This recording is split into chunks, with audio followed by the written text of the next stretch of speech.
Hey everybody, I'm Peter, and you know how I grew up. I'm not used to all these rules. He's Mike, and big fears he has not faced. Together, we're Rebels, the podcast where we explore the Star Wars expanded universe through a deep dive on the animated series Star Wars Rebels. Today's guest is co-host of Black Series Rebels, an awesome podcast, former lead vocalist of Digital Vampiro and my rival high school band Nonstop, creator of Shark Bites, and he is an actor and a producer. It's Alex Backus. How you doing, Alex? Hey, how's it going, buddy? Thank you for that really epic intro. We've really come a long way. We really hated each other in high school, man. We really hated each other. Yeah, for the listeners, we used to both sit near the PE building, but he would be on one side of like the entrance corner, and I'd be on the other side and be like, F Alex. Man. The best way to describe it would be like Peter was a little more on the cutting edge of music and was more into like hardcore and bands like The Used, and I was a little more into like punk, like Pennywise, like bro punk. So I basically sat with all the bro punks and he sat with all the sadder kids. Yeah. They were just a little sadder than we were, but it's okay. We're buddies. Yeah. I used to wear a poncho to school every day. You did wear a poncho. I still don't understand that fashion choice, but we're best buddies now. And I hated you both. I was at the high school on the other side of town. On the other side of the tracks. And Mike was actually a punk. Thank you for having me, guys. I'm stoked to talk about Star Wars Rebels. Steve, my co-host on Black Series Rebels, I know he's done the show now with you guys, but we don't do a lot of Rebels talk on our show because him and Francisco, they like it, but it's not their cup of tea. So I'm excited to break this down a little bit. Oh yeah, and you picked a good episode. Yeah, I forgot how good this episode is. I rewatched it this morning just to prep, and I was like, oh yeah, this is kind of like the first really good episode of Star Wars Rebels. Nice. All right. So before we get started, please subscribe on iTunes or your favorite podcast app. Leave us a review on iTunes. You can also find us on Instagram, Facebook, Snapchat, maybe. What? MySpace at Rebels Pod. Or you can email the show at rebelsrebelspod@gmail.com. You ready, Mike? Yep. You ready, Alex? I am ready, buddy. Oh, nice. Here we go.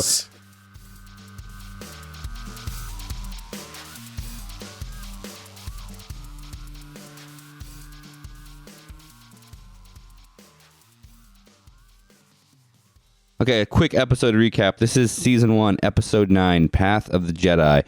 Ezra must face a great challenge as part of his growth as a member of the team. All right, so the first scene and setting we have is the ghost on Lothal. Ezra running through a field because he is late to training with Kanan. Mm-hmm. So he says he was playing with Sabine. What do you think he was up to? I mean, no spoilers. Really weird excuse right off the gate. A really strange, weird excuse, but that's okay. He's like skipping school to go hold hands. I love the knock on the door because he like knocks on Kanan's door and Kanan says, well, you didn't knock, so what makes you think you need an invite? And I love that, like, keeping it cash language. He's so petty. What makes you make... Yeah, I don't know. I just like that language. What makes you think you need an invite?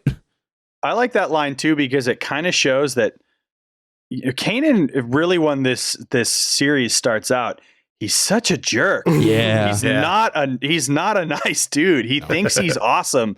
And he kind of want to be like, dude, you're not awesome. You have a bad beard. You have bad hair. Like, you're not cool. Like, if Kanan was in real life, everybody would be like, that guy's so cheesy. Yeah. But only in Star Wars do we let someone get away with that terrible chin beard and that little ponytail. So, like, I love it because he looks right at Ezra and he's like, oh, yeah, you think you need to knock? And it's like, dude, he's a kid, man. Mellow out on him. Like, you just snatched him up from his planet. Like, give him some time to adjust. You're late for a hacky sack sesh, bro. Yeah. No, we've talked in depth about his Dave Matthews look. Oh, yeah. Pretty on point. Dave Matthews, totally. Totally. So Kanan's worried because Ezra has, he's been... he's farting around at the dark side. All right.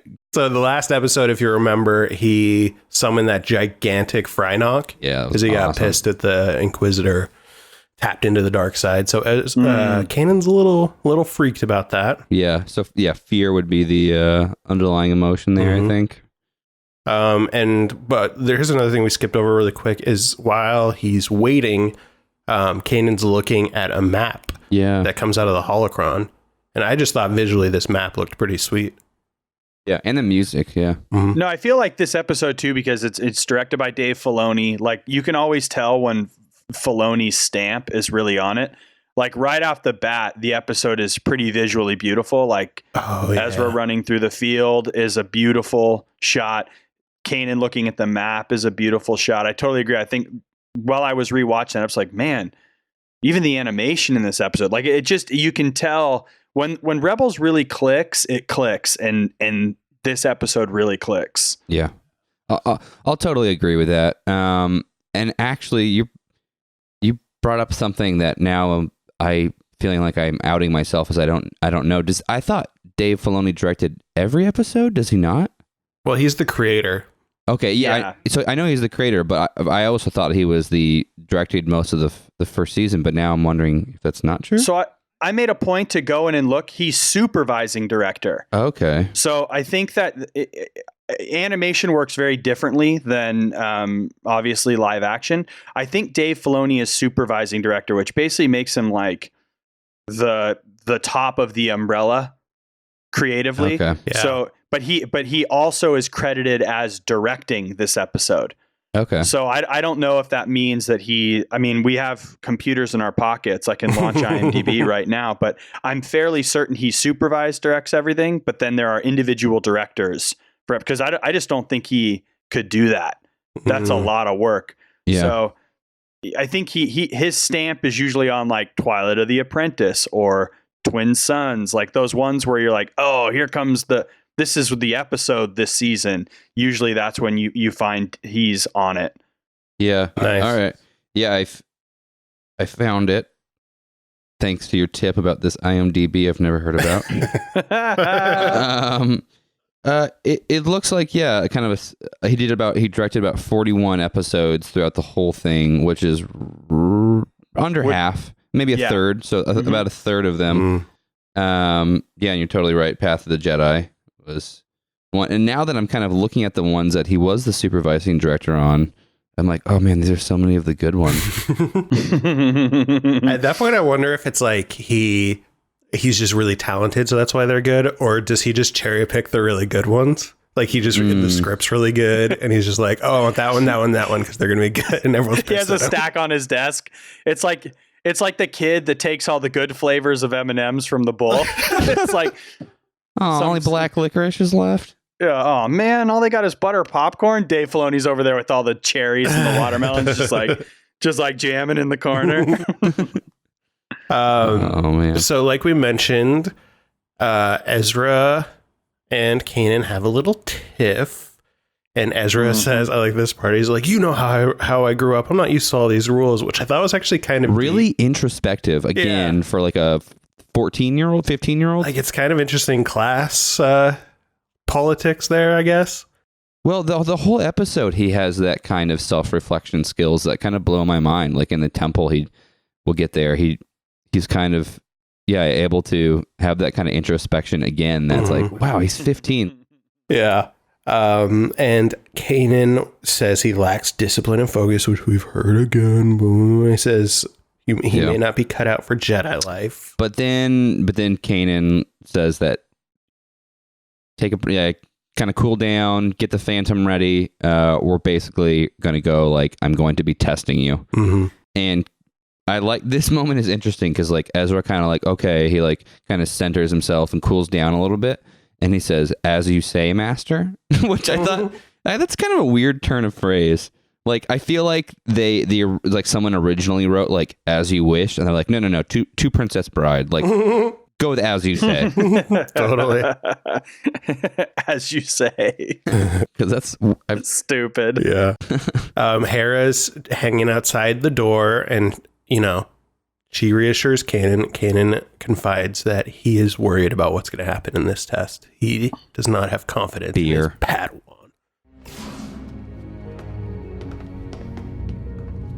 I might regret this. You have to do this, Kanan. After what happened on the asteroid, you have to help him. I hope I can. I know you can. Yeah. I think that again, like when Rebels is doing its best work, because it's a kid show, right? Like, I'm totally not trying to be that guy, but when you guys mentioned shark bites at the top of the show, and I did a lot of sort of developing with Disney XD, and I learned a lot about how you write quality kids content in a way that I didn't understand before. And off the bat, they're subtly laying out the problems that we're going to solve throughout this episode. And you're right. It totally feels like, oh, once again, we're hearing Kanan say like, he lacks discipline. I don't understand. But what Kanan's really saying is I don't have confidence in myself to fix these problems. So they're laying out all these little like pebbles that we're going to follow throughout the episode. And I thought it was really cool the way he sort of expresses that to Hera quickly, and in a way where we get a little fun Hera moment. So we don't just feel like we're like, we're not in a bottle episode where it's just like off and we're just with these two. We still see some of the Ghost crew before we start. Totally. So but then again, though, I also kind of go, I think Rebels works at its best when it is those bottle episodes, when they're just with like two of them. I always feel like I'm checking my phone more on the episodes where it's like they're all in there and we know everything that's going on with all of them at any given time. So I think that's why this episode stuck out with me too. How do you feel about space whales? Space whales? I mean, listen, like I bring it up a lot. Yeah, well, here's the thing, like Dave Filoni is like a very outspoken Lord of the Rings nerd. And you can see it even in The Last Jedi. They're really trying to bring in some more fantasy, mystical elements into this franchise because honestly, like we have to grow from where we are. It can't always just be like, I mean, it should always be blasters and lightsabers and smugglers and Jedis, but there has to be more here or this universe isn't going to grow. We're going to get, it is going to get stale. So like, yeah, or space whales to me are a total swing and a miss, but also like, at least you swung. Yeah, no. Yeah, like Absolutely. I would rather have them do that than be like, we're going to battle red stormtroopers. You know what I mean? Or like, yeah, totally. Oh, red, those are green troopers. Like it's nice to see them like make adjustments in that way. But how do I feel about space whales? I could take them or leave them. I could take them or leave them. Long story short. Nice. I just like to get everyone's take on space whales if I can. Of course. So they're in the Phantom now, and Kanan tells Ezra they need to find a Jedi Temple, and Ezra is going to lead them there using the Force. Yeah, and Kanan gives Ezra a little, like a mini Jedi history lesson. And it's interesting. I feel like Kanan is padding so much of himself, like by saying, "Oh, it was different for me. Everything was different back then. Like times have changed." He's almost patting himself just in case he fails. Like, no, it was different. Like these are different times. And I don't know. There's just, I think like Alex said, he's just laying out all of these self-confidence issues and like fear and yeah. And I don't want to get into it too much right now, but I thought this was kind of interesting thematically. I heard something that Pablo Hidalgo said about the end of this episode when Ezra gets a little prize at the end of his thing about how that's a completely different way than it has been done in the past. So yeah, we'll get to that. But I thought it's kind of interesting that Kanan's kind of like going by the seat of his pants too. Yeah, there was a structure set up for him when he was taking his trials, when he was taking whenever he would get tested, it was like in the official like Jedi Temple with the official Jedi trainer, and Kanan's just kind of like, let's try to find a temple and see how that goes. And I think that kind of plays into greater themes here. Like a spoiler alert, we're recording this after The Last Jedi's come out. So if you're listening to a Rebels podcast and you haven't seen Last Jedi yet, well, I don't know. I don't know what to say other than, all right, rock and roll. And I think that yes, the prize Ezra gets at the end, Kanan's insecurity. All these things are sort of playing into this idea that like structure and big systems and big power, like George Lucas and his themes have never been fans of these ideas. No. Yeah. He's very anti big money, big corporation, big giant groups of people with set doctrines. He doesn't like those ideas. And Kanan saying like, oh, well, it was different back then, in a weird way, like Kanan needs to let go of that. He needs it, like, it's different now. It like, to quote Last Jedi, like all of these shows and all of the comics and everything are really playing on this idea now of like, let the past die. We have to grow past that. Or we're going to keep repeating kill the it same if you must. mistake. Yeah, kill it. Yeah, kill it if you must. Like it, and I think that like it's really interesting to hear Pablo Hidalgo say like this is a different way to get a kyber crystal. It's not a wrong way. It's just different. Yeah, and it's isn't it crazy to see like they're laying out that theme as early as season 1 of Rebels. And I mean, I guess we can just jump into it now because it is interesting. Pablo Hidalgo said that, you know, this was probably always a way that they got kyber crystals, but as we know from Clone Wars, they were the young Padawans. They went to Ilum, which was the planet of kyber crystals, and did a test to get their crystals. Yeah, they go to Disney's Matterhorn and they pick out a crystal. Thank you. Yeah, that was episode 6 of the season 5 of the Clone Wars. That was because I rewatched that episode after watching this. Yeah, that episode's called The Gathering it's a great. I actually really like that episode where Ahsoka takes those six Padawans to literally the Matterhorn, and they had like a ceremonial ship they took over there. It was all very like, I don't know what the word is. Like it was all traditional and like it's how it was been done for thousands of years. But Pablo Hidalgo said specifically like, they could have always just gotten it from a temple. They just kind of forgot that's how it happens because they were kind of myopic in there. This is the way that Padawans get crystals. And I think I think it's really intentional that this episode is entitled Path of the Jedi. And I think there's inferences in that there are many different paths, right, to becoming a Jedi. I mean, I really like the spiritual, religious elements of the Jedi. And I kind of like the idea that they're moving away from this single-minded, narrow path to, maybe there's many ways to get to the same ending, and kind of that idea of like kind of the, what is that called, universalism? Yeah. Well, I mean, even what Luke says, right? When he gives Rey her 3 lessons, right? I always go back to the movies because to me the movies are like, those are law. Yeah. Like if we're always going to like look at what Star Wars tells us is true, what is canon, what is whatever, we always go back to like tentpole movies, and then I kind of try to piece my theories and themes based off that. And Luke in his second test to Rey, he says the Jedi are nothing but failure. Like if we really want to go through it, like it's just a lot of people messing up over history because we're probably not doing it right. Maybe we need to stop reading these old books, let the past die. I mean, obviously we're going to keep like playing on that theme, but I think that is really interesting too, just to hear Pablo say like, there's no right way for any of this from start to finish. So I mean, it's really, they're really layering those ideas in this episode. Yeah. It's a great episode. Absolutely. And if anything, like not only is there not a specific right way, but there are potentially wrong ways. And I think a lot of the prequels, which I will defend, I think a lot of the prequels set that up with the Jedi's failure. I mean, the fact that they're literally in an ivory, tower in a city, on a planet city, disconnected from nature, like devoid of spirituality, that they let one of the greatest Siths rise right under their nose and aren't able to recognize what's happening around them. That disconnection, I think is... Totally. Well, it's pure hubris. Yeah. It's pure hubris. It's just like, it doesn't matter the choices you're making.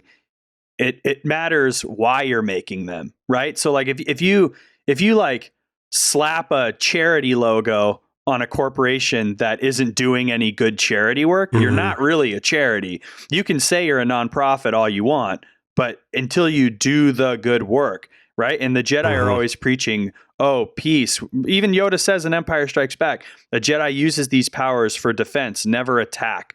We watch the Jedi go to war the entire prequel, Seriously. like straight up, like we will fight this until it's fixed and everything's back. And yeah, totally. Like the prequels are showing us, if anything, that the Jedi are they're needing a where they got to update their software system, right? It's not working. Yeah, I saw a screenshot of Sith where I noticed that Obi-Wan Kenobi's ship has like carvings on the side of it, or like stamps for every clone ship he's blown up, like a World War II pilot who's like scratching off his kills. And that's so interesting to me because it's so anti the Jedi doctrine of like never for attack, only defense, like knowledge and defense. And so I think, a lot of people want to, crap on George Lucas for some of his choices, probably rightfully so, but he was laying a lot of this interesting like hubris, and the Jedi lost their path, like they were set themselves up to fall. And so I think this episode's really good at kind of centering us again and kind of leading us down, the path that the Jedi in general need to go down instead of just only Kanan and Ezra. Yeah. Well, and that's what I feel like the sequel trilogy and all of this new canon with Marvel and Rebels, what they're kind of doing is they're presenting George Lucas's ideas from the prequels in a way that I don't want to say fixes them, but because I love the prequels too, but I mean they're not executed well. Yeah, they're fantastic stories that are executed really poorly, and it's not. And I couldn't do any better. There's no way I could do it better than George Lucas. But what I'm starting to hear a lot of like Star Wars podcasts talk about, what we're talking about, what you guys are talking about on your show, is nobody was talking about the Jedi and their hubris until like Last Jedi came out and Rebels started coming out, and people started realizing, oh no, that's not what this is about. It's not about like your pure bloodline. It's not about how many midi-chlorians you have. It's about your choices you make, how you're able to access your power, and what you do with it. And I think that was Lucas's intention all along. But when we heard midi-chlorians, we went, what the hell are midi-chlorians? And in a weird way, that almost is the reaction George wants you to have, just not as an attack of the movie. Yeah. He wants you to be like, wow, the Jedi really lost their way testing the blood of these kids. Yeah. Yeah, I like that a lot. All right, so we are finding this temple. Ezra feels out with the Force, and he says he knows where one is. It's on Lothal. Yeah, which is this is the only point of the episode where I was like, really? I think this is a terrific episode. That was the one point where I was like, okay, I'm gonna let that slide. Just the fact that there's a conveniently placed temple on Lothal. I mean, it's not. I mean, I'm like, oh, I'm okay with it, but I was like, it's a little convenient. I think this last season is going to make that okay. Yeah. They keep really hitting how important Lothal is to the Ghost Crew. So I'll let that slide, assuming that it's gonna like wrap up. Yeah, at some point here on Lothal. I have similar feelings. So, yeah, and Dave Filoni actually said there was a lot of debate within the writing team about whether or not that was believable, but they fell on the side of basically, Ezra has a connection to this place for a specific reason. Yeah. And so there's a lot of stuff going on in Lothal right now, and maybe the reason why Ezra was there and Kanan was pulled there. He mentions in the most recent season that maybe there's a reason that Kanan and Hera kept coming back to Lothal. What do you think it is? Yeah. 1, 2, 3. Love. The Force. Oh, damn it. You're supposed to say the Force to everything. The food. The food. The food. Burrito. I'm late. Yeah. 1, 2, 3. The food. 1 to 3 food. Dave, there's these killer Meluron fruits that. Yeah. Oh man. It's similar to like Luke's X-wing being pulled down on Dagobah, like conveniently close to Yoda's house. Like, yeah, totally. Force magnetized. Well, it's so funny that you mentioned the fruit too, because like that fruit stuff is the stuff that makes me think that I shouldn't like Star Wars as much as I do. Because I go like, I like something that has made up a fruit. You know what I mean? Like I'm into something that has various fake fruits that have been created, or various colored milks, and I'm like, that's tight. That's a super cool melon. How do you like those, Jogans? Oh boy. So they find the temple, and Ezra is tasked with finding an entrance, but he's warned by Kanan to not take too long because the Empire has the entire Jedi records, and they might be watching this temple. They might know about it. Yeah. There's 2 points of this episode that I'm going to bring up that I got this Lord of the Rings vibe from, and this is one of the points where like they're standing outside the door trying to figure out how to get in. It's not. Yeah, it's not a blatant ripoff. No. Yeah. I just got like something about this scene was speak friend and enter. Yeah. How do you guys feel about the design of this temple? I think it's cool. Fine. Yeah. I don't know. I like that it's very natural. Yeah. So that I'm cool with that. I feel a little like I like it when Star Wars doesn't just give me a temple. Mm-hmm. So like, and I think that's something really interesting too, because we learn in that Force back with Luke, he literally builds a temple. Yeah. And we're noticing that they don't really, like, the old school Jedi didn't really do that. Mm-hmm. They just like picked a tree. They like parked themselves by a tree, carved it out, and put some books in it. Yeah. Or they like had a bunch of little fish nuns like chilling, like in some little like stone huts. But so I like it when the temples are more natural. I know I joked about Matterhorn earlier, but I kind of like it when it's like, oh yeah, this is a temple and it's just a cave. You're like, all right, I'll take it. Yeah, well, and it makes sense to me because if the Force is this all natural, energy that's binding and collecting everything, then of course it's going to. I mean, not of course. I would hope it exists in the most natural place. Yeah. Mm-hmm. Yeah. Yeah. I mean, and just visually, I think it's cool. So he figures out that both Master and Padawan need to work together to open it. And I kind of like this thing that it does this corkscrew up and lifts cool. up. Like, I think that's a cool mechanic. And it feels to me very like we were saying, very natural. Like it's just basically a big rock or a mountain. Yeah. But it's also like super high tech Jedi security because you need to basically pass all these like crypto tests of like, you need to know the Force. You need to have 2 people.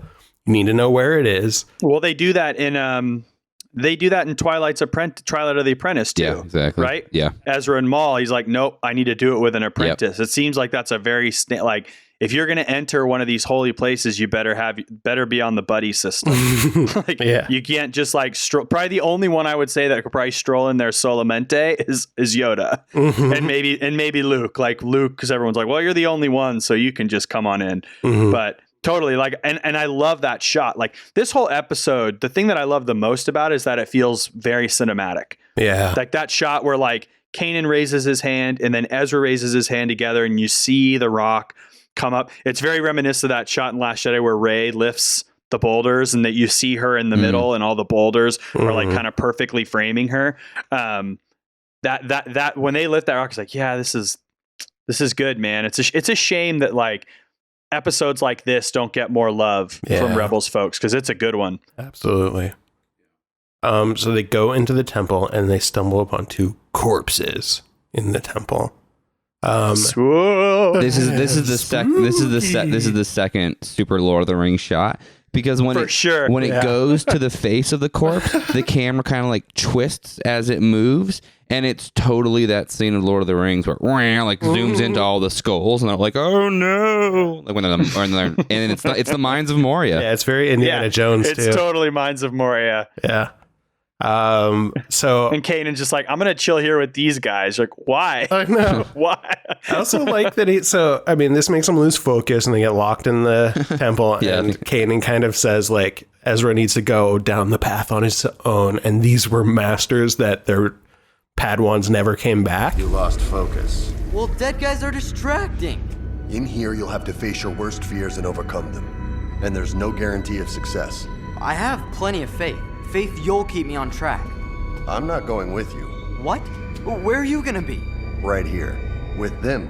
Masters whose Padawans never returned. You're putting your life in my hands? You put your training in mine. And so, like, to me, there's one of 2 things that happened. First, either like these masters can't open the door by themselves. Yeah, but they're not like in pain or anything. They're just still sitting in their meditation pose, and they like just rotted to death, like not moving. Like they didn't get up and be like, oh, I'm a little thirsty. They just sat there for 3 days and died.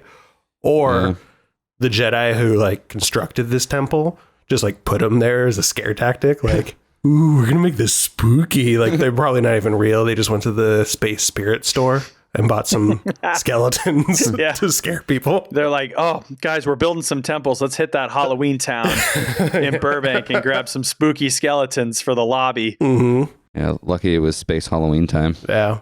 There's a little bit of an Easter egg here, too.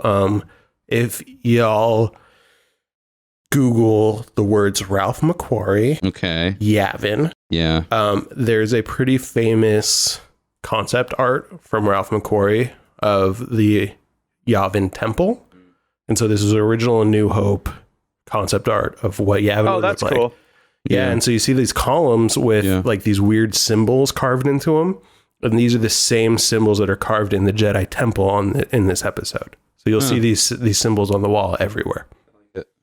Yeah, they look like there's like straight lines, kind of like Y's and I's and N's, just kind of wrapped around the column. They're kind of cool. Yeah. Yeah. So as we said, Ezra needs to take the trials on his own, and if he never returns, Kanan will become a corpse, like the ones in the entrance. Yeah. And so he's essentially putting his life in Ezra's hands, and he tells Ezra to look for nothing and everything.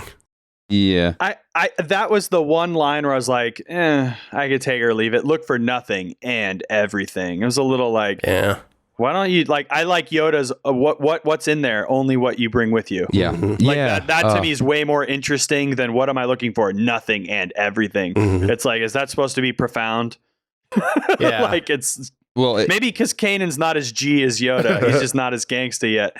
Yeah. Well, I feel like he saves it a little bit because I had the same exact reaction, but then like the door closes, like Ezra's like, what does that mean? And like as the door's closing, he's like, I don't know. My master said that to me and I didn't get it either. So like I like how he's just kind of parroting. He does this a lot. He parrots these things like what he thinks. Yeah. Earlier he says like do or do not. There is no try, but he admits he doesn't even really know what that means. Like, yeah, it kind of shows his insecurity. But I agree. I rolled my eyes at first when I heard it. Well, Yoda's, but what he said, what he's explaining to Ezra. As you better say this in a Yoda voice. I'm not going to stand for any more Yoda quotes without a Yoda voice. All right. Well, noted. But it just reminds me of like the Dark Side Cave, right? Yeah. Or the Cave of Evil on Dagobah, like, and it reminds me of, him warning Luke against like, you won't need those. Like, you don't need those weapons in this place. To which Luke gives him the finger. So Ezra and Kanan are separated by a big stone door thing, and Ezra comes to a fork in the road, and this is kind of an interesting. So first of all, I like how he's trying to pick which door, and he says, "Loth rat, loth cat, loth wolf, run. Pick a path, and all is done." Which I think I'm going to do from now on, and people are going to think I'm crazy. But that's how I'm going to make decisions from now on. I love those damn loth cats. And I also like this because we've seen loth cats and loth wolves. Have we seen a loth rat yet? No, I have not seen a loth rat. I can't wait for that loth rat. It's going to end up being so clutch in the finale. They're like, we're stuck in this sewer. What do we do? And one loth rat just pops his head. It's like, well, hello. He's got like a little curly mustache, a little suit. And they're like, oh my gosh, loth rats are like, they're running the show. Yeah, like this. So he's doing his little rhyme, and Kanan actually comes out and surprises him and is like, is that really how you're going to do this? And he says, what happened to trusting me? And he's like, second thoughts, fortunately. Should have brought the holocron. Loth rat, loth cat, loth wolf, run. Pick a path and all is done. Really? That's how you're choosing? What happened to using the Force? What happened to having faith in me? Second thoughts, fortunately. Come on. So I think we know what's going on. Yeah. Right away, you know what's going on. So I'm not like, I don't feel bad about this spoiler, but Ghost Kanan's kind of a dick. Yeah. Well, they all are. Yeah. I think the Ghost crew is way more harsh. Yeah, the Ghost crew. The Ghost crew is so harsh. So Ghost Kanan leads him down one of the paths, and you hear a lightsaber and a cry of pain. Kanan, slow down. I told you we might not have much time. Kanan! Kanan!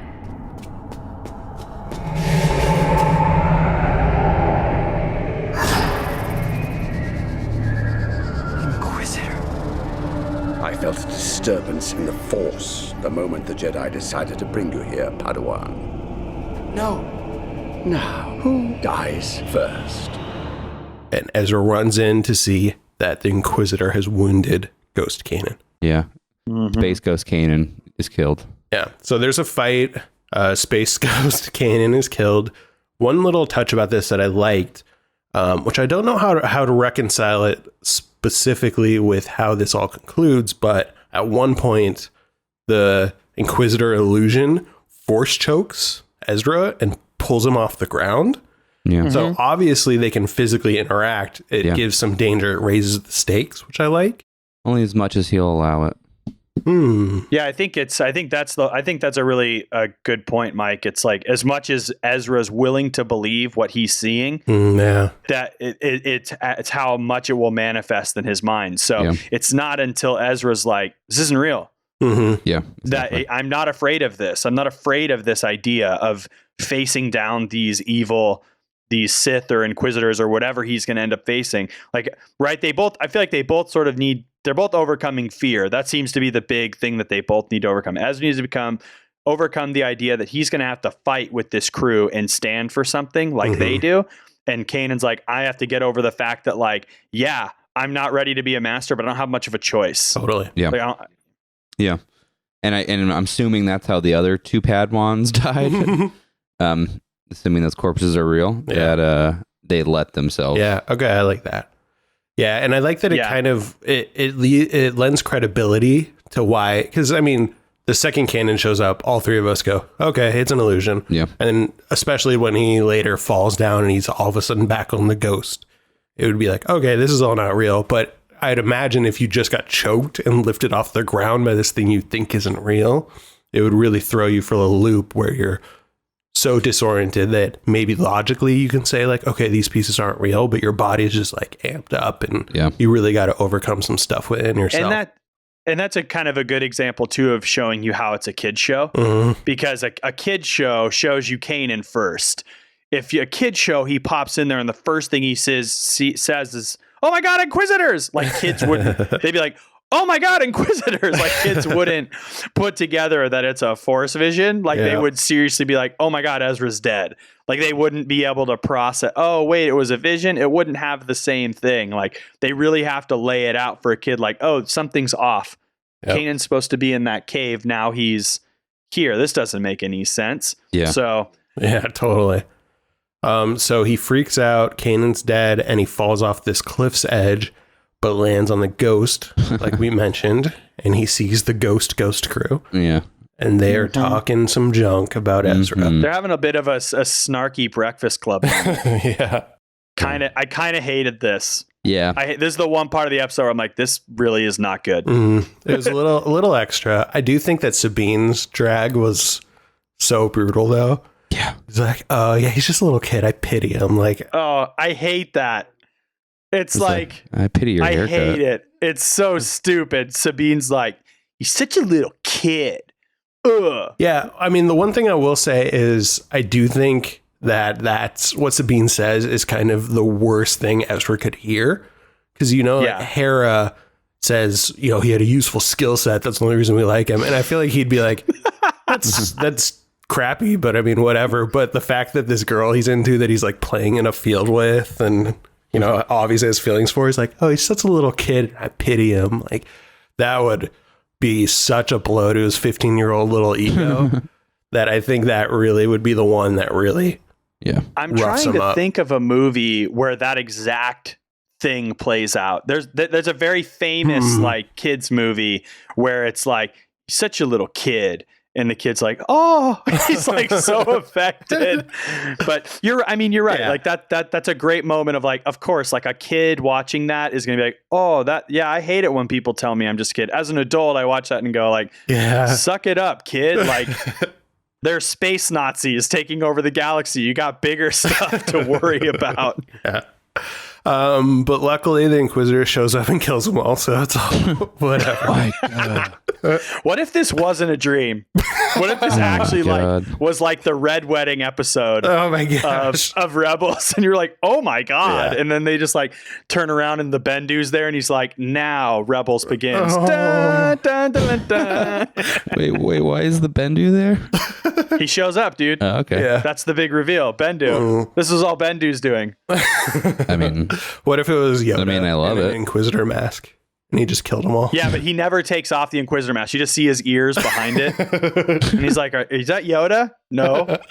But he like is trying to do it like an Inquisitor voice, but still talks in the same like backwards. So it's like, Inquisitor, I am not. Like, why are you talking like Yoda then? Yeah. Why do you sound like Lucius Malfoy, but with weird phrasing? Love it. So wait, so they fall. Yep. He falls. They kill him. Mm-hmm. Scariness. Yep. And now he's back in the temple, and he's facing down the Inquisitor, who is coming down. He's bearing down. He's ready for his kill shot. No way out, Padawan. There's always a way out. If I follow my training. Ready to die, boy? Or are you afraid to face your demise? No. Afraid of being alone again? Sure. Afraid of letting down my master? Absolutely. Your master lies dead and rotting in a forgotten tunnel. You could hardly have let him down more. I'm not afraid.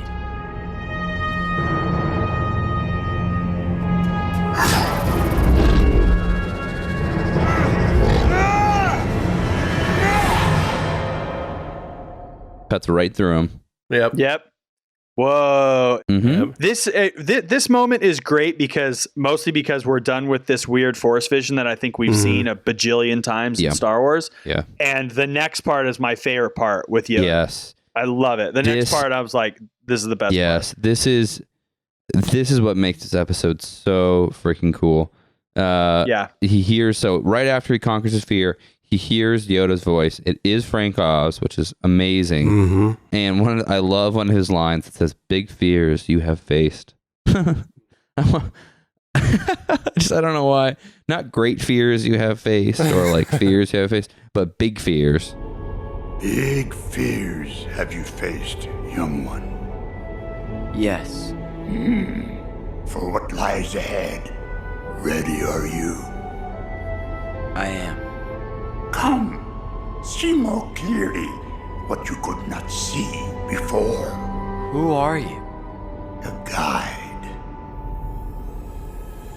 My only issue with this Yoda, and this is just my own personal preference, is I really prefer kooky Yoda. Yeah. I just will always prefer wackadoo, like living, like totally senile, been alone for 30 years, so he's just a little nuts now. I prefer that Yoda, but you get a little bit of it in this. He like, Ezra says something and Yoda goes like, Well, I don't, giggles. It's like he's not crazy yet because he's only been, he still has like another 10 years solid probably. couple years on Dagobah before he goes real nuts. Yeah, because that's what I was thinking the exact thing. And when this happened, I was trying to do some mental math. I was like, okay, they're about 4 years out from A New Hope. and from A New Hope until the Dagobah scene, like 3 years, maybe. 3 years, yeah. Okay, so he's Yeah, I about think it's 7 like 3 years years. from being a total kook. Yeah. Which, all right, 7 years more of like losing your mind. That seems reasonable. Yeah. Kooky Yoda is so much better on so many levels. Like Black Series Rebels will do an entire episode where I will defend Kooky Yoda as being the best Star Wars character. No, it's absolutely genius. Something I remember them cutting out of Revenge of the Sith that was in the original script was after when Yoda's on Kashyyyk and Order 66 happens, he kind of goes into hiding right away on Kashyyyk. And so he, in the original script, starts acting super kooky and pretends he's like a swamp creature on Kashyyyk, and is like these clone troopers come up to him, and he starts like acting all crazy and weird, like he's like an ant, and he's like lost his robe, and he's like he has like he's like in the mud, and he's like and he's acting just like really kooky to like hide the fact that he's like Master Yoda, and they're like, oh, who's this weird guy? And it's supposed to like set up this whole like secret identity for Yoda for Dagobah, which I'm glad they cut out. But you don't need it. I don't need you to explain that it's all a big ruse. Like I just I think it's totally justifiable that he lives on Dagobah for 30 years and just kind of gets like, Mm-hmm. he also mellows out. Yeah. Like he lets go of that, like, I'm the greatest Jedi who ever lived, and just sort of is like, it doesn't matter. Like, none of this matters. Like, all it, and that little moment with Yoda, where, because that's always my favorite stuff. In Empire Strikes Back, Empire Strikes Back's my favorite Star Wars movie. I mean, obviously, most people pretty much agree with that. Although Return of the Jedi is the answer we get the most of on our show, which is weird. Whoa. I don't understand that. Yeah, But I wonder if it's because actually we've talked about this, and I think if we grew up, that was the first one I remember really watching. Is right in my wheelhouse because of our age. That's exactly what it is. Yeah. Most people either saw it in the theater, they're like the perfect age to have seen it in the theater, or it was the first one they saw because it came out on VHS and everyone was like, watch this one. It's got the Ewoks. Yeah, I don't think it's the best movie, but it's the one that gives me the most fuzzy feelings. Yeah, I'll give you that. But I agree with that. Yeah. I mean, I'll take it. Yeah, but it's interesting. You're right. my quick response is A New Hope, because it's the only one that was created in a vacuum, like without any audience pleasing reaction, outside influence. I don't know. I love it. My quick response is Clones because of Dexter Jetster. For your audience that's listening to this, because I know you're going to have me rate this episode, I want to let you know right now, the bottom, like the worst and anything, right? Dexter Jetster is the worst thing that ever happened. I know. I'm just trying to rally you up. I know how you feel about it's Dexter so Jetster. bad. It makes no sense. It makes no sense how a 1950s themed diner is in Star Wars. It makes no sense. Okay, moving on. Yeah. Camino Saber Dart. One other thing to wrap up the crazy Yoda thing is I do like, you do see shades of it. He's not full on like, but I feel like there's a difference between like prequel Yoda. He's very stoic. Like when he's talking to Anakin about his Force visions, it's like he gets very snappy when we see him. He's like, no, focus, blah, blah, blah. And you see this because he appears to Kanan too. Yeah. And Kanan, confides in him that he doesn't feel like he's a good teacher. And Yoda doesn't respond in a way like, oh, you'll be fine. Everything will be okay. He's like, get over that. Patience. Remember you nothing of your own training? Master Yoda! Can't be. I'm losing it. Losing. Lost, yes. But what lost, The question that is. He has that sharpness to him where he's been alone, doesn't really know how to interact with people anymore, which I like that. But yeah, he's not full on crazy. Maybe a Revenge of the Sith would have never happened if when Anakin like sat down with Yoda and he was like, I'm worried. I'm worried about death. I'm having these terrible visions. Yeah. And Yoda just went like, just like laughed in his face. Bopped him in the head. Bopped him with his cane and was like, dude, mellow out. Like, mellow out. So the final trial, these floating, like he says Yoda says he's a guide. And I have to talk about those like floating little orbs. Before that, because I want to say the one thing that I thought was interesting, because obviously Ezra wouldn't have the same reaction. We hear this voice, it's so iconic, and we go, Yoda, oh my God. And he goes, who are you? Like, it's not like there's the famous Yoda that everyone knows throughout the galaxy. He's just like, who are you? And he just says, I'm a guide. I'm going to lead you to your path. And these floating, which is true. The lights come out, which are cool and trippy. And I love those lights, and they totally appear in the Clone Wars when Qui-Gon Jinn comes to Yoda to teach him how to Force Ghost, pretty much. And so I love that continuity, because that's my all-time favorite moment. One of my all-time favorite moments. That sounds like a hip dance. Like Yoda taught him how to Force Ghost. Like everybody Force Ghost. Yeah, we're not far away from it. It's like the stanky leg, but it's like with a lightsaber. I agree with you, Mike. I think I really love it when they present similar ideas in a new way. So just the idea of being visited by sort of like a Force presence, but just having it be these twinkly green lights. I would actually love to see more of that in the movies. A lot of people have like this visceral reaction to saying, well, we'll just have Ewan McGregor be Force Ghost Obi, and people go, no! You know what I mean? They freak out. So it's like, all right, well then make them twinkly blue lights. Yeah. Totally. Absolutely. So Yoda leads him down this path and asks Ezra why he wants to be a Jedi. Bridger says it'll allow him to be more powerful, which will allow him to no longer be helpless and make the Empire suffer for everything it's done to him. And I like how Yoda just kind of is like, really? Is that what Kanan taught you? tell me, why must you become Jedi? I don't know, I guess because Kanan believes I can. Ah, Kanan thinks you can. And you? Well, I'll become stronger, powerful. Ah, power you seek. I'd make the Empire suffer for everything it did, for everything it took, from my parents.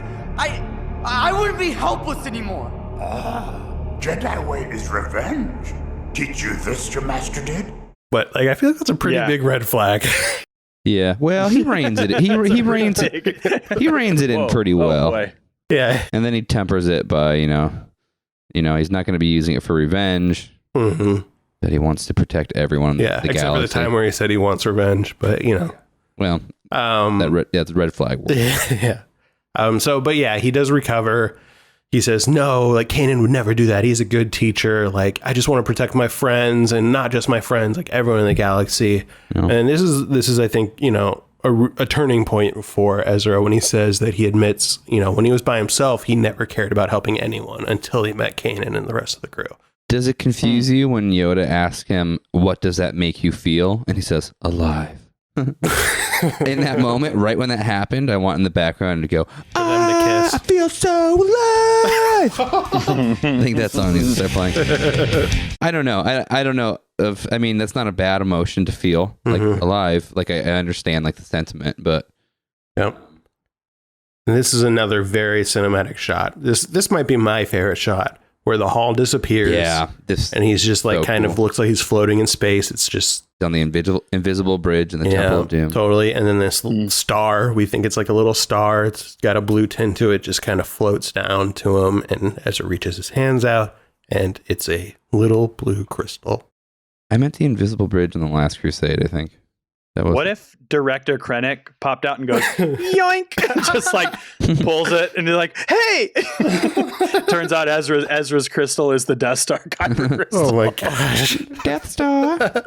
This is why I'm not on the Lucasfilm story group. Right there. Yoink. Yeah. Yoink. Ben Mendelsohn just like pops it. It's just like a really delicate, like you just see two fingers reach in. Bing. Yeah. I could see Lyra Urso running in, yelling that it needs puts it on a necklace. It needs to be in a museum. She puts it on a necklace and goes, everything's connected. And just like jumps out the front cave. Just yells continuity. Yeah, part of me wishes that this Kyber crystal is green, because in my mind, like, Yoda's sending people the crystals, and I just like to think that Yoda is very possessive of lightsaber colors. He's like, everyone should be green. Everyone needs a green, blah, blah, blah. Green's the best. What if there was like this weird mutiny with colors? Like Yoda was trying to get everybody to have green lightsabers. And then Mason was like, I think I'm going to go with purple. And then Yoda goes, green's cool, guys. And he starts looking around. Everyone's like, no, I like blue. They're all picking all these colors. And he's like, everybody likes green. And that's the only reason why Luke went green, because he felt bad. I don't know if this is true, but I heard a story that when they cast Samuel L. Jackson, they were asking everyone what color lightsaber they want. And this is 100% true. Yeah. I want purple. Yeah. He's like, I want purple. And they like kind of laugh, like think he's joking, like, oh no, there are no purple lightsabers. And then he like gives him the Pulp Fiction stare and goes, I want purple. And they're like, okay, purple.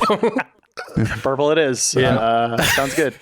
I mean, Sam Jackson may or may not have made like the greatest. Like, that's a really bold thing. Just like, I want purple. Okay, I guess people have different colored lightsabers than red and blue and green. Yeah. Yeah, that works.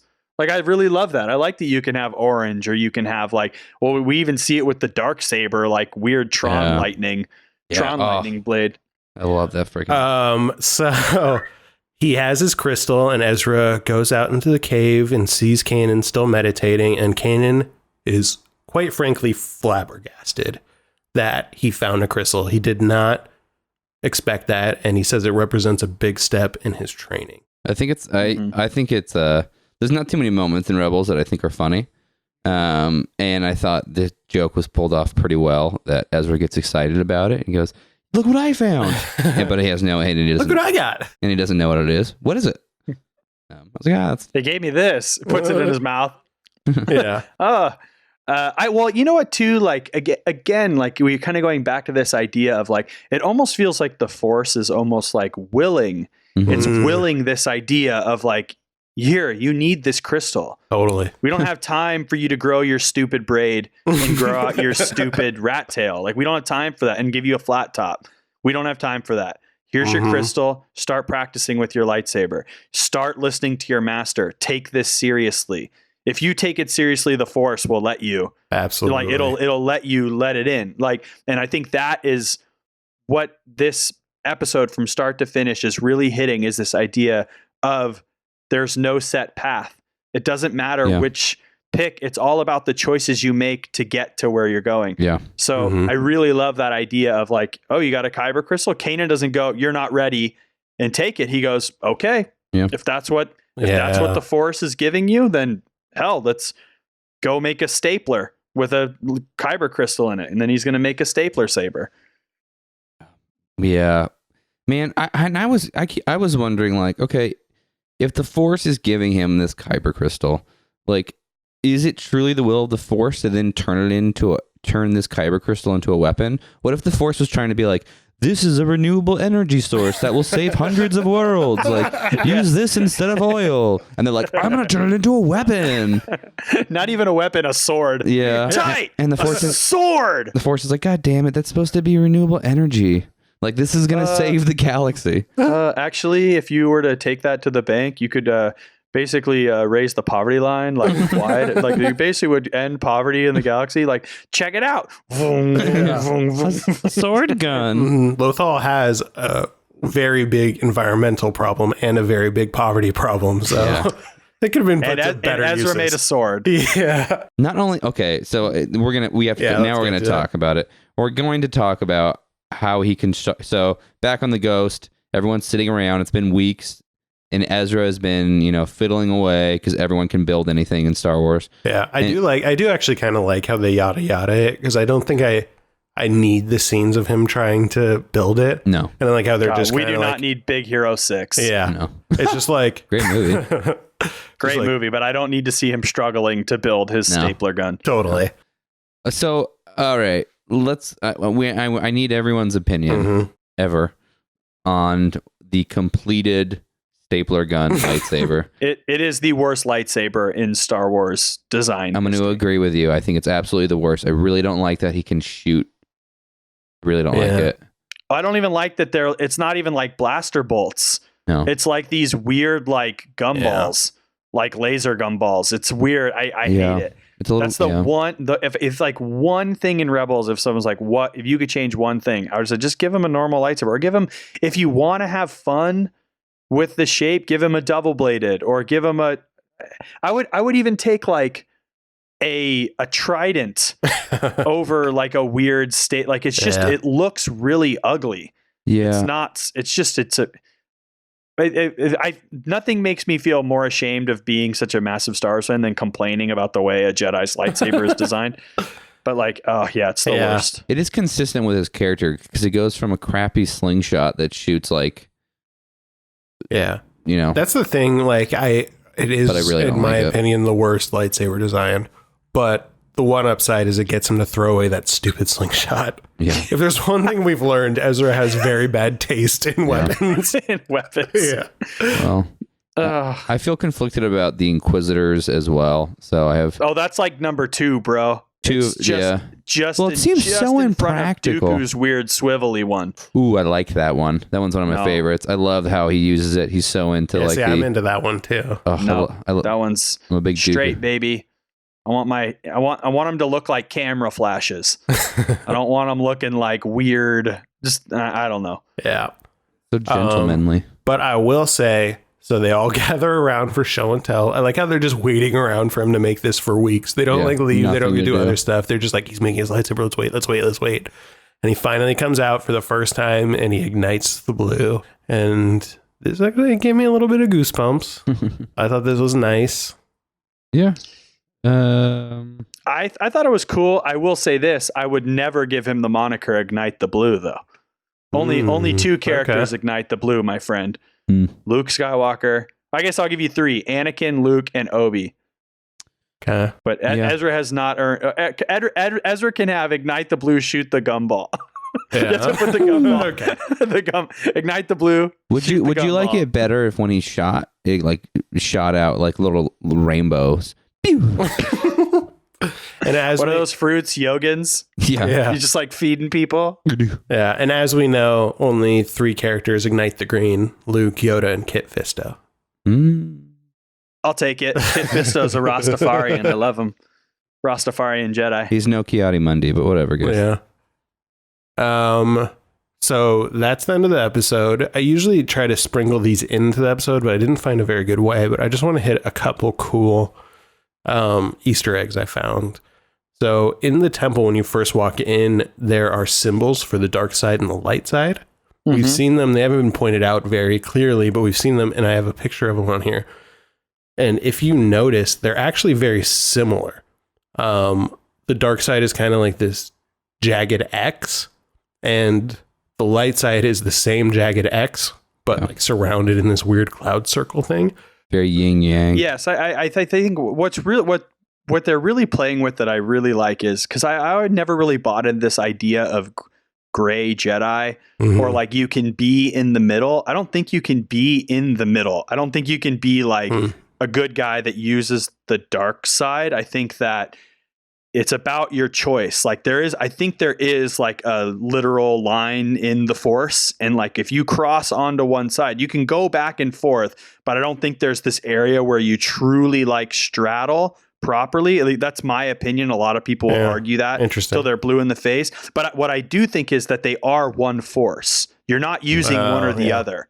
Right. Yeah. So like the Force doesn't, you're not like corrupting it by using the dark side. You're not breaking it by using that. You're not breaking it by using the light. The Force is in the idea of the balance. For me is always this idea of like balance is how you use it.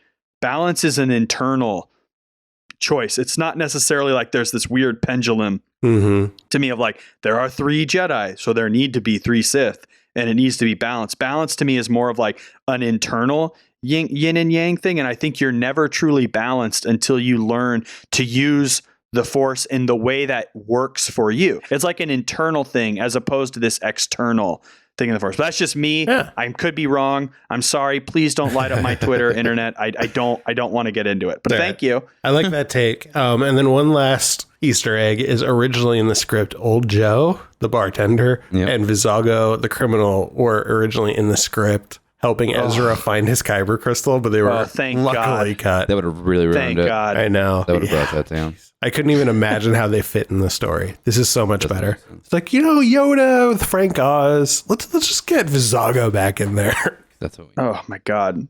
All right. So at the end of each episode, we wrap it up with our overall impressions and feelings, and we do it on this subjective grade scale.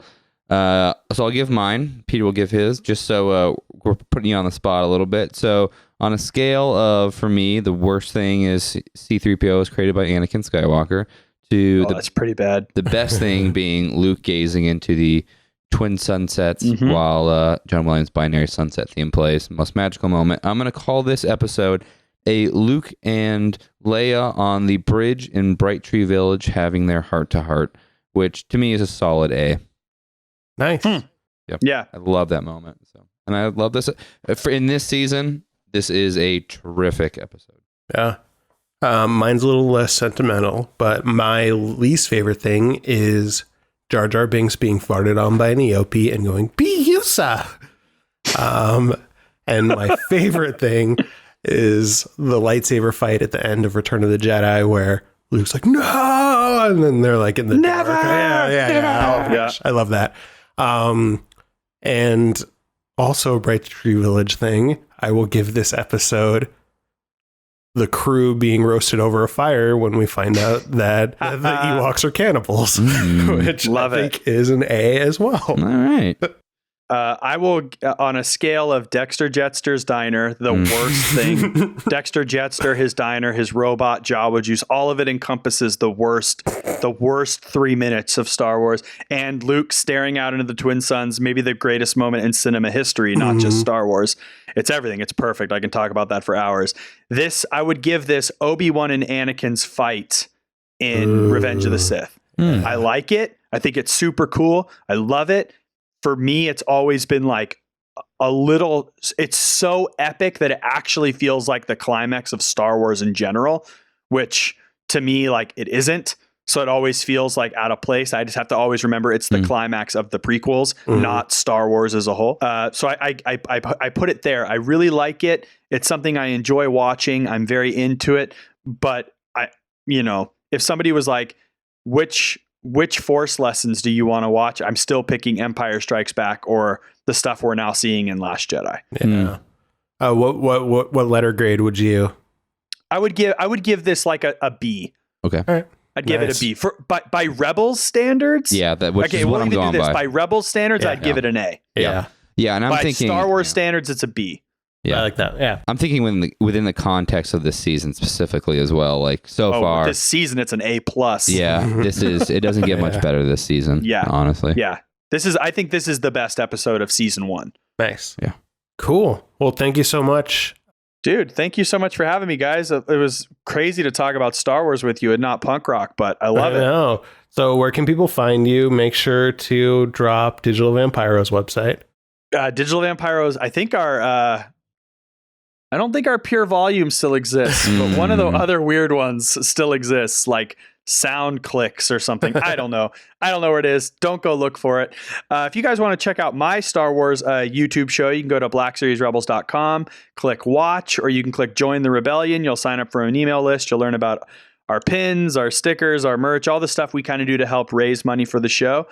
Or you can go to Twitter or Instagram at BLK Series Rebels, and you'll find all that good stuff. Awesome. Cool. Thank you so much. Yeah, thank you. Thank you for having me, guys.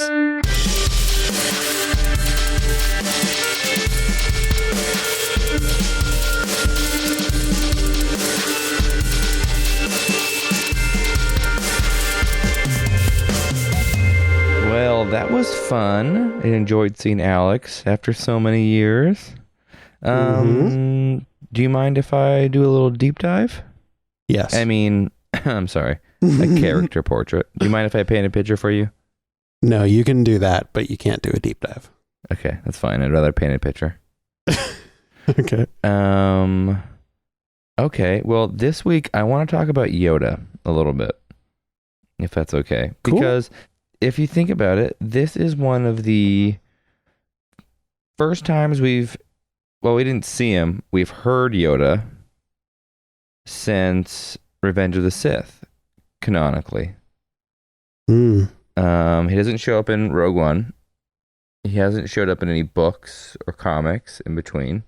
He has, but it all took place. Nothing happened between Revenge of the Sith and A New Hope. Yeah, there's a cool story in A Certain Point of View, but that's during A New Hope. Did you read that one? Yeah. Yeah, where he's like... Well, I read the whole book, but I don't know why that's escaping me right now. Yeah, he's having like a conversation with...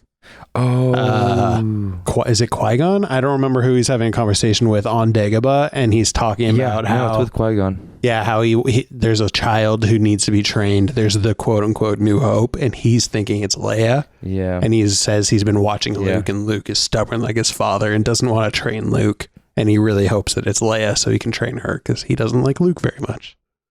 Yeah, I remember that. That was a good story. Yeah, it was dope. We're off track. Let me pull us back on. Yoda. So, we know Yoda was born 900 years before the Battle of Endor. And that he belongs to an ancient yet unknown species, which I'll get into in a little bit. At around the age of 100, Yoda was ready to pass on what he had learned. He had become a Padawan and been part of the, he'd been training as a Jedi, and having attained the rank of master at the age of 100. So if you think about it, it took him a while to become a master. Yeah. Like if Anakin became a master, well, he never did actually, but if Obi-Wan became a master, human years are in his late 20s. I just think it's funny that it took Yoda until age 100 to become a master. I mean, maybe things were different. I don't know. But that's funny. Yeah. And he basically spends the next 8 centuries training and tutoring generations of Jedi. And it's estimated that over his lifetime, he trained around 20,000 Jedi. Whoa. Which is crazy. A lot of Jedi.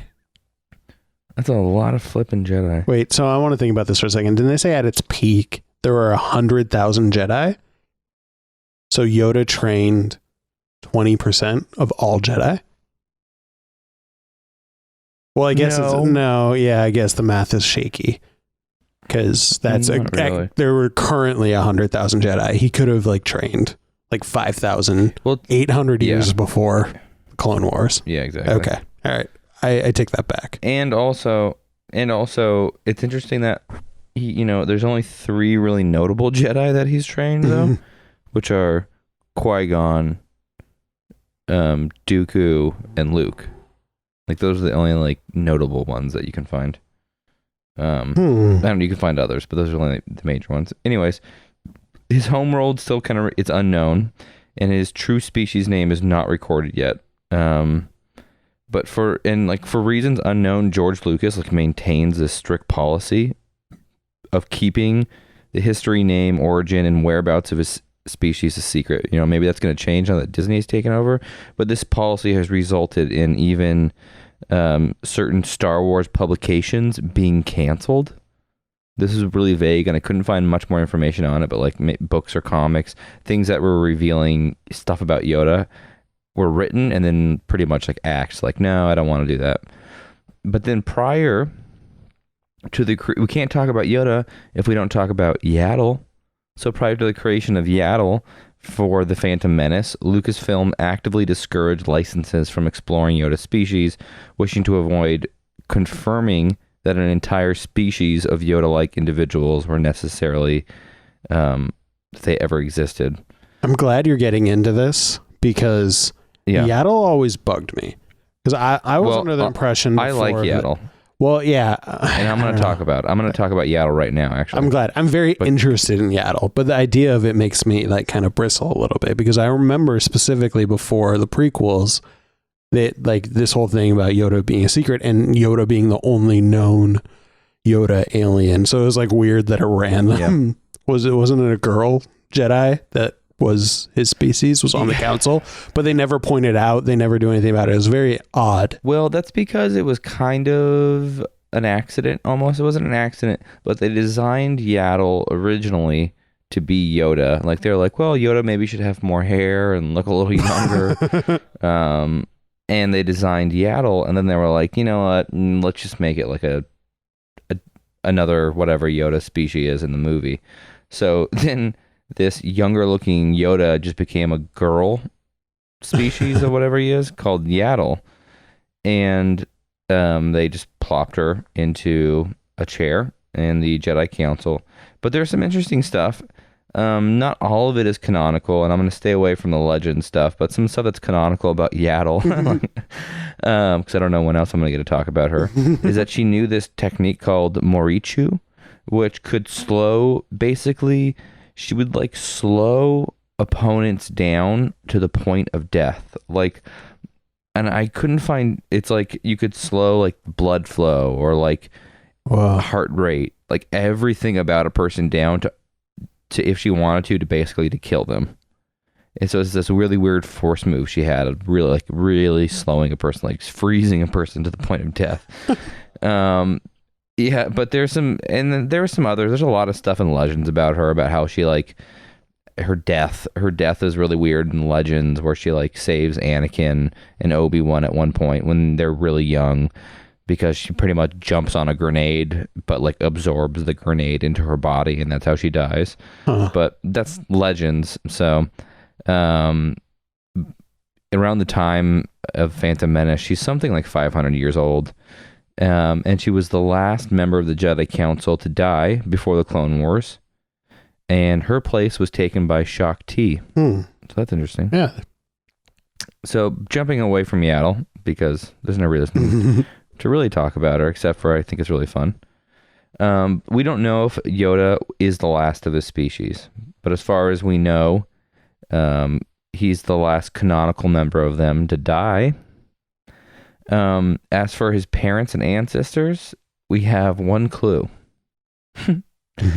When asked what species Yoda is, George Lucas has only joked with two things. He's a frog. And in the documentary From Puppets to Pixels, he joked that Yoda is the illegitimate child of Kermit the Frog and Miss Piggy. It's like a weird dad joke. Yeah, I know. But so that's all we have. That's awesome. So, it's mostly silly. But during the time of Rebels, he's isolated on Dagobah, and he's able to see the Jedi who are active in the Force. Apparently, in like a meditative state, he's able to see this, but he can't see Jedi who have forsaken the ways of the Jedi path.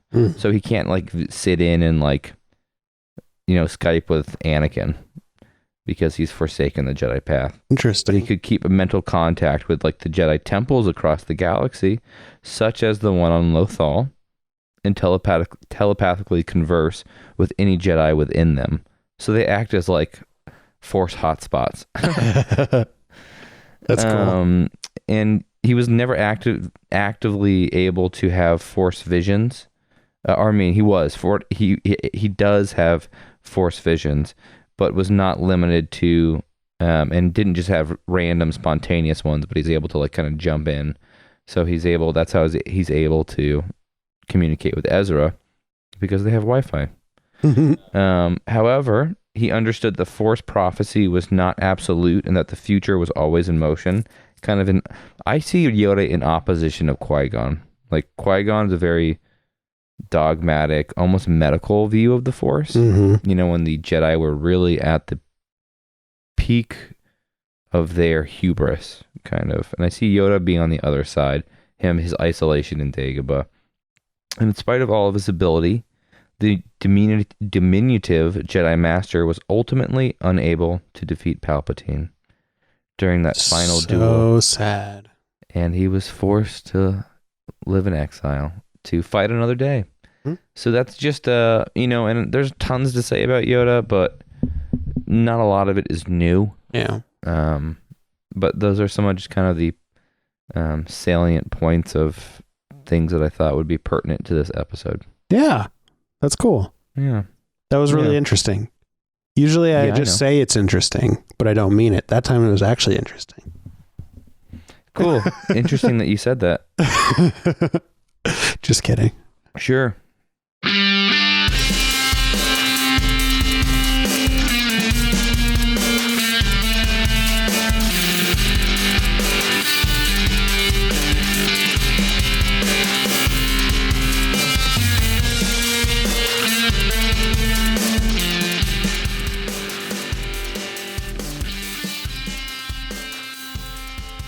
Hey, all right. So I need your help on this one.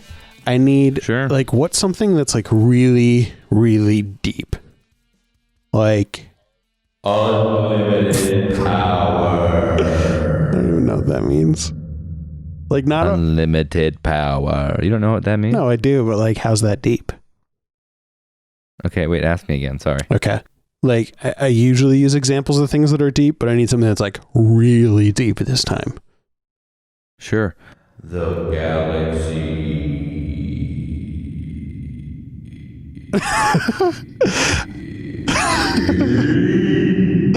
I guess. Yeah, I'll go with that. Okay. Reverb me. Don't worry, I did. We're about to get as deep as the galaxy.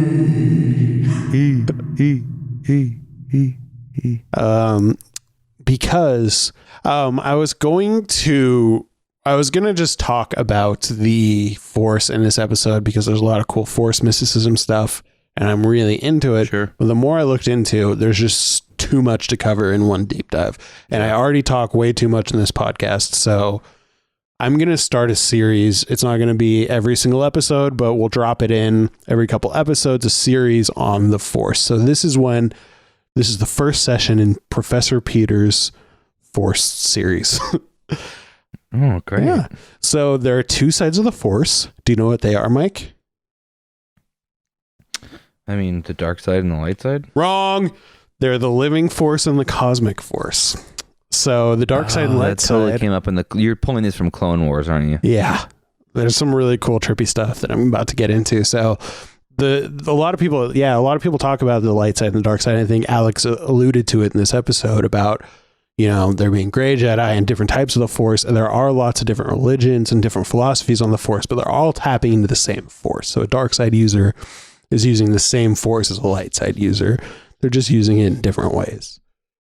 But what there is there's the living Force and there's the cosmic Force.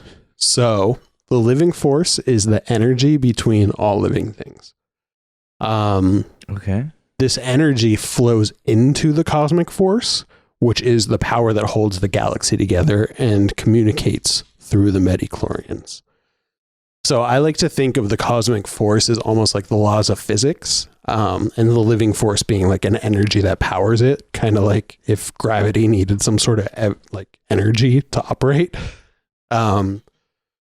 But as I mentioned, there are lots of philosophies on the Force, but I'm mainly going to stick to the traditional view of the Force from a Jedi perspective for now. But before we get into that, I think we should mention the controversial midichlorians. So, yeah, I know you've brought this up before, but you have a theory. I don't know if you want to mention it about. Well, yeah, I mean, super quickly, basically, it's just midichlorians are just Qui-Gon's theory of the Force. It's not necessarily like a hard and fast midichlorians are what make you a Force user. It's just he's a very medical, surgical kind of guy, and that's just how he viewed the Force. So it's just his theory. Yeah, totally. So and Lucas backs that up. Well, that was what was interesting. I like that reading of it, and I think that that's a pretty valid. And I'll get into some of the things that go into that, but I actually couldn't find any quotes from George Lucas talking about that. I might have just missed it. So we can revisit this later if we find it later. But what I did learn is midichlorians are not a new concept. George Lucas actually mentioned them in 1977 and wanted to include them in A New Hope. And there's also a Clone Wars episode that makes it pretty clear that midichlorians are canon, so they do exist. What is controversial about them is what people's interpretation of what they mean. There's this planet where they originate. Yoda goes there, and according to Qui-Gon and the people on this planet, the midichlorians are an intelligent, which I thought was really weird, microscopic organism that lived within beings and allowed people to connect to the living Force and allowed the living Force to connect to the cosmic Force. So it's kind of like the pathways between all the different aspects of the Force. They are measurable, and every living being has at least one midichlorian, but Qui-Gon Jinn was obsessed with them, as you mentioned, and he was very scientific, so you're totally right on that. And he was convinced that a high midichlorian count leads to a high potential Force power. Others, like Yoda and Mace Windu, weren't convinced that there was a correlation. But in 18 BBY, the spirit of Qui-Gon Jinn spoke to Yoda, which was a big deal because no one had ever communicated from death before. It turns out that Qui-Gon had learned the secrets of immortality through the spirit of the Force, but his training was incomplete. So he contacted Yoda and instructed him to go to Dagobah because it's a uniquely strong planet in the power of the Force. And that would be the starting point for Yoda to complete Qui-Gon's training and discover the secret of everlasting life. A little cool tie back to this episode, actually. I just watched the episode where Yoda learned all this, and because Qui-Gon can't become a fully fledged Force ghost, he guides Yoda through the Force using those twinkly lights we see in this episode, those same ones that guide Ezra. So on Dagobah, the Force guided Yoda to another hidden planet with 5 priestesses that took the form of all aspects of the Force. So each priestess. That's great. Yeah, this is what you were talking about Clone Wars. It's a cool episode. Yeah. Super cool. Yeah. And controversial, but cool. Yeah, totally. Because I know a lot of people who really don't like almost this kind of Greek mythology interpretation of the Force. Maybe not Greek mythology, but like it becomes more.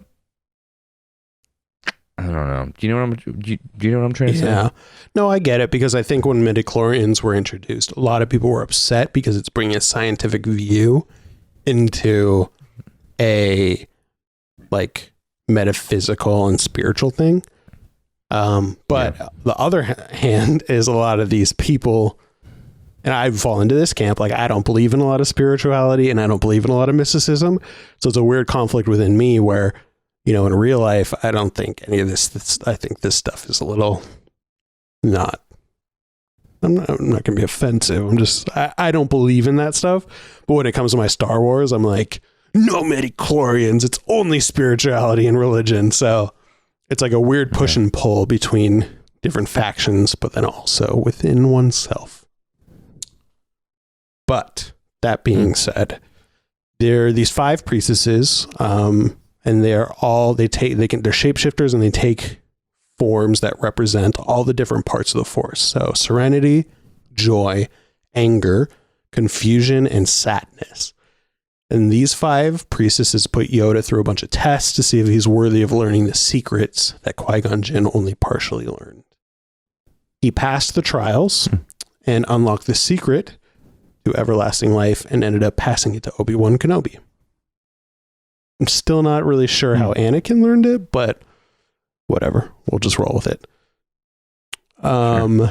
Another so according to George Lucas, though the Force is available to all people, it is easier for some to tap into than others. So I thought that was interesting. He very specifically said while making the original movies that everyone has the ability to tap into the Force, but some people, it's either hard for them or they don't bother. He likened it to yoga. So an example of this would be some individuals like Yoda or Anakin have a natural ability to connect with the Force, but people like Chirrut Unwe from Rogue One has like some aptitude with the Force, like he can sense things, and he obviously has some sort of connection with the Force, but he had to devote himself completely to the study and practice of it, only to demonstrate like the most basic of Force powers. Also, the power to use the Force can be passed down family lines, but Force-sensitive children can be born to parents with little Force power. I did a little research, but it is unclear to me whether you can be a Force squib, meaning you have 2 parents. From Harry Potter. Yeah, from Harry Potter. So that means you have 2 parents that are really strong in the Force, but then they give birth to a child that is not strong in the Force. Yeah. Yeah. So that's just this is a quick primer to kind of lay the foundations of what the Force is before we get into before you move on, can I say a couple things about midichlorians? Just like 2 quick notes. Sure.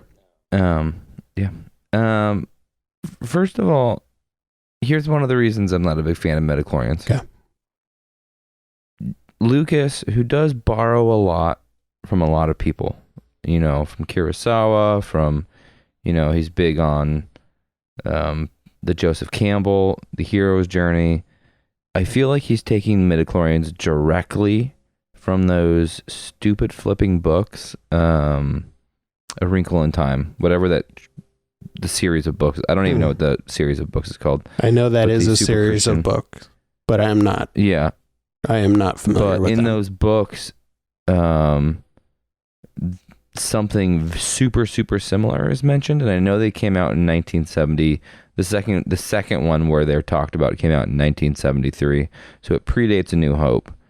And they're even called something similar to midichlorians in that book.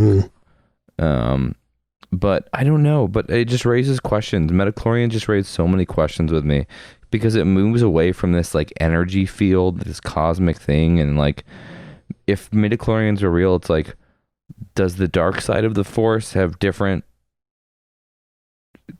I don't know, like, do midichlorians, are they affected like by your personality, or like, because when you're on the dark side of the Force, so do midichlorians, are they different for you than the light side midichlorians? And like, I don't know. So we'll get into some of this stuff as I go deeper down the rabbit hole of like the mysticism, how different people use the Force. This is kind of just a primer to set the stage of what the Force is before we go into, class number 2 and 3. But one of the things that I think a lot of people got mad about because it wasn't explained very well is that midichlorians aren't the Force.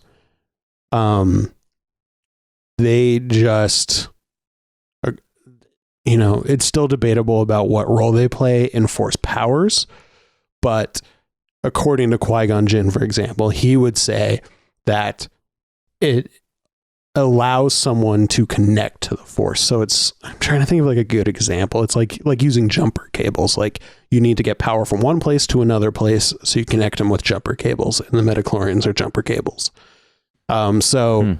In your example, like a Sith person would have midichlorians and use that to tap into the same Force as a Jedi.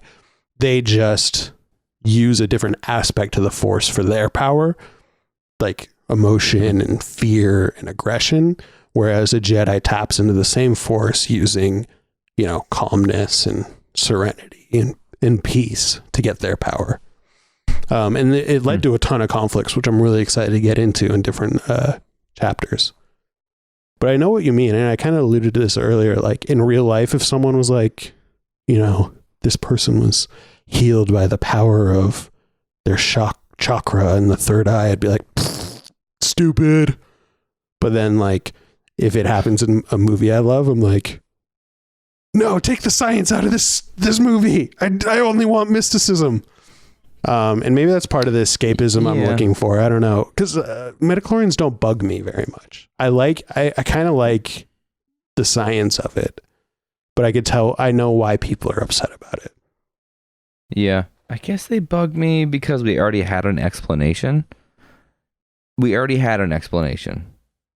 didn't need a second contradicting explanation. What explanation are you referring to? Well, I mean, we already knew that. I mean, Yoda explains the Force in Empire Strikes Back, what it is, how it, penetrates us and binds us. And, well, I mean, that's Ben saying that in A New Hope. But, like, this is what the Force is and how it works and how it connects and binds us. It's this living energy, right? He explained it well. And you weren't like, well, after watching the first movie, I never was like, what's the Force? I don't understand it. Can someone explain to me further? So the only reason I would like midichlorians is if they're being used to show how far the Jedi have fallen. So if that's not why they're being used, then I don't like them. But I don't know. That's all. Yeah, I get it. I think that they can live in harmony, but I get from a writing perspective, I think they're a bad idea. Yeah. Now that they are canon, I think the explanation is okay. Yeah. But I'm sure we'll debate midichlorians many times. Oh man, we've been talking for a while this episode. Yeah, there's a lot to talk about. Cool. All right. Well, let's say thank you to Alex. Yeah. It was really fun. Check out his show, Black Series Rebels. I really, really love it. I freaking order his pins. They make the most amazing pins. His buddy Cody Williams designs these freaking awesome pins. They sell out in like 10 minutes, so you have to buy them with like at 9 a.m. when they release them on a Saturday morning once a month. Buy these freaking pins. I have every single one. They're great. They're amazing. Follow them on Instagram to see those pins and get alerted of them, and then also follow us on Instagram. That would be swell as well.